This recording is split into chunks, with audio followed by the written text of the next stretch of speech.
Wabarakatuh. Yang saya hormati pengasuh Pondok Pesantren Zainul Hasan Genggong, yakni Kiai Muhammad Hasan Mutawakil Allah SHM, dan yang saya hormati Rektor Universitas Zainul Hasan Genggong, yakni Bapak Rektor Abdul Aziz Wahab MAG, dan tak lupa juga dosen pengampu mata kuliah kurikulum pembelajaran di MI, yakni Ustazah Nur Fitri Amalia MPD. Perkenalkan, nama saya Uswatun Hasanah dari Prodi PGMI kelas 4B.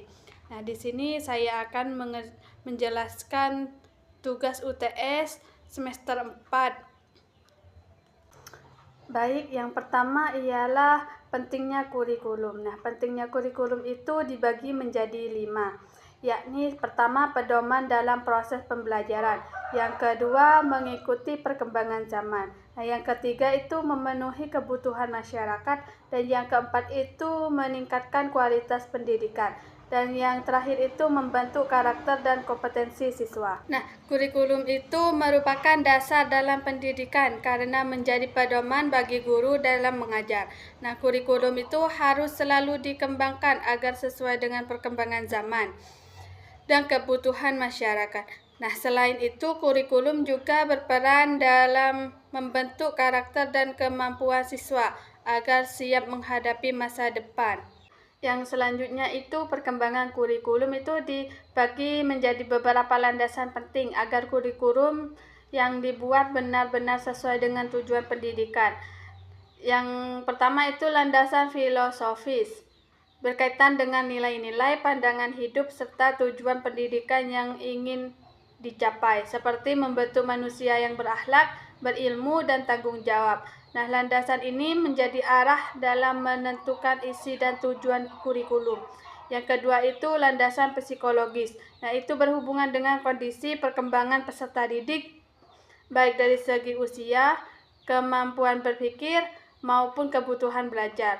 Nah, oleh karena itu, kurikulum harus disusun sesuai dengan tahap perkembangan siswa agar pembelajaran dapat dipahami dengan baik dan tidak terlalu sulit maupun terlalu mudah. Sedangkan landasan sosial budaya berkaitan dengan kondisi masyarakat, lingkungan, serta budaya yang ada.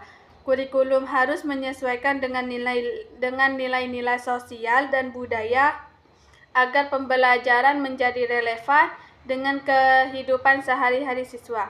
Nah, sehingga ilmu yang dipelajari dapat diterapkan dalam kehidupan nyata. Dalam memperhatikan 3 landasan tersebut, kurikulum yang dikembangkan diharapkan dapat menghasilkan proses pembelajaran yang tepat, bermakna, dan sesuai dengan kebutuhan peserta didik serta masyarakat. Yang selanjutnya itu prinsip perkembangan kurikulum.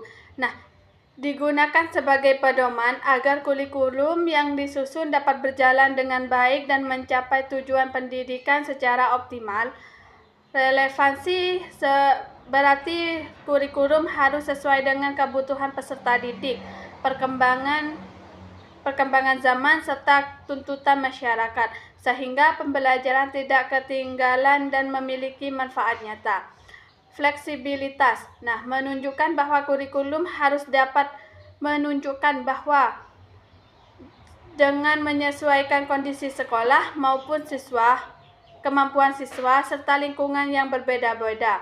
Nah, sedangkan kontinuitas itu berarti kurikulum yang sesuai dengan yang disusun secara berkesinambungan agar jenjang pendidikan sehingga materi yang dipelajari saling berkaitan dan tidak terputus. Sedangkan efisiensi itu dan efektivitas berarti kurikulum mampu mencapai tujuan pembelajaran dengan menggunakan waktu, tenaga, sumber daya yang tepat, sehingga hasil yang diperoleh itu maksimal. Nah, dengan menerapkan prinsip-prinsip tersebut, kurikulum diharapkan dapat mendukung proses pembelajaran lebih terarah, efektif, dan sesuai dengan kebutuhan peserta didik. Yang selanjutnya itu kurikulum memiliki peran yang sangat penting dalam dunia pendidikan karena menjadi dasar dalam pelaksanaan proses pembelajaran. Nah, kurikulum itu berfungsi sebagai pedoman bagi guru dan dalam merencanakan, melaksanakan, dan mengevaluasi kegiatan pembelajaran. agar berjalan secara terarah dan sistematis. Selain itu, kurikulum juga menjadi alat untuk mencapai tujuan pendidikan yang telah ditangkap baik dalam aspek pengetahuan, keterampilan, maupun sikap peserta didik.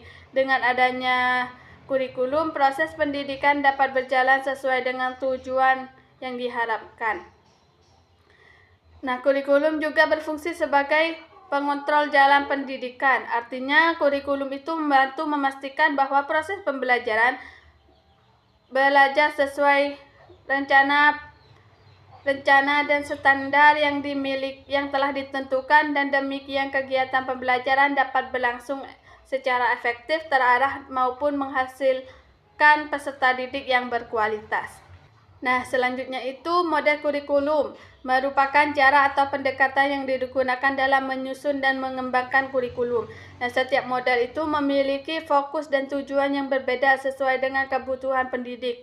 Model subjek akademik berfokus pada materi pembelajaran dan penguasaan ilmu pengetahuan, sehingga pembelajaran lebih menekan pada isi atau konten yang harus dikuasai siswa.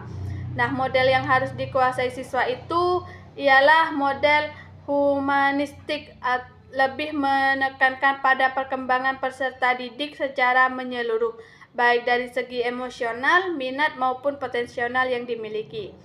Sedangkan model rekonstruksi sosial itu berfokus pada kebutuhan masyarakat, di mana pembelajaran diarah untuk membantu siswa memahami dan memecahkan masalah sosial yang ada di lingkungannya. Dengan adanya berbagai model ini, kurikulum dapat disesuaikan dengan tujuan pendidikan yang ingin dicapai. Nah, yang selanjutnya itu KBK. Menekankan pada pencapaian kompetensi siswa, baik dalam aspek pengetahuan, keterampilan, maupun sikap. Namun, dalam pelaksanaan KBK itu masih bersifat terpusat karena sebagian besar aturan dan penyusunannya itu ditentukan oleh pemerintah, sehingga ruang gerak sekolah masih terbatas. Nah, sedangkan KTSP itu memberikan kebebasan pada sekolah untuk menyusun dan mengembangkan kurikulum sesuai kondisi, kebutuhan, dan karakteristik peserta didik di masing-masing sekolah. Nah, hal ini membuat KTSP lebih fleksibel dan kontekstual dengan lingkungannya. Namun, di sisi lain, penerapan KTSP juga membutuhkan kesiapan dari sekolah, terutama dalam hal kemampuan guru, sarana prasarana, serta manajemen sekolah agar kurikulum dapat berjalan dengan baik dan efektif. Nah, yang selanjutnya itu kurikulum 2023 lebih berstruktur dan menekankan keseimbangan pada tiga aspek utama, yaitu sikap, pengetahuan, dan keterampilan. Nah, dalam pelaksanaannya itu pembelajaran dirancang secara sistematis dan strategis. Nah, namun terkadang dirasakan cukup padat sehingga menurut kesiapan guru dan siswa yang baik. Sedangkan kurikulum merdeka lebih fleksibel dan berpusat pada siswa, di mana guru diberikan kebebasan untuk menyusun metode pembelajaran sesuai dengan kebutuhan, minat peserta didik. Nah, pembelajaran juga lebih menekankan pada pemahaman konsep dan pengembangan potensi siswa, sehingga suasana belajar menjadi lebih menyenangkan dan bermakna. Dengan demikian, kurikulum merdeka diharapkan mampu menciptakan pembelajaran yang lebih adaptif, kreatif, dan sesuai dengan perkembangan zaman, meskipun dalam penerapannya masih memerlukan proses penyesuaian di berbagai sekolah. Disimpulkan bahwa kurikulum merupakan komponen utama dalam sistem pendidikan yang berfungsi sebagai pedoman dalam pelaksanaan pembelajaran. Nah, kurikulum tidak bersifat tetap, melainkan harus terus dikembangkan dan disesuaikan dengan perkembangan zaman, ilmu pengetahuan, serta kebutuhan masyarakat yang selalu berubah. Nah, selain itu, dalam perkembangannya perlu diperhatikan berbagai landasan dan prinsip agar kurikulum dapat dihasilkan benar-benar sesuai dengan karakteristik peserta didik. Nah, setiap kurikulum itu memiliki kelebihan dan kekurangannya, sehingga diperlukan evaluasi secara berkelanjutan untuk memperbaiki kekurangan yang ada. Dengan adanya perkembangan kurikulum ini yang tepat, diharapkan proses pembelajarannya dapat berjalan lebih efektif, menarik, dan bermakna. Nah, pada akhirnya kurikulum yang baik akan mampu menghasilkan peserta didik yang tidak hanya cerdas secara akademik, tapi juga memiliki karakter, keterampilan, dan kesiapan dalam menghadapi tantangan di masa depan. Hanya ini yang bisa saya sampaikan. Jika ada salah dalam perkataan dan kosakata, saya mohon maaf. Assalamualaikum warahmatullahi wabarakatuh.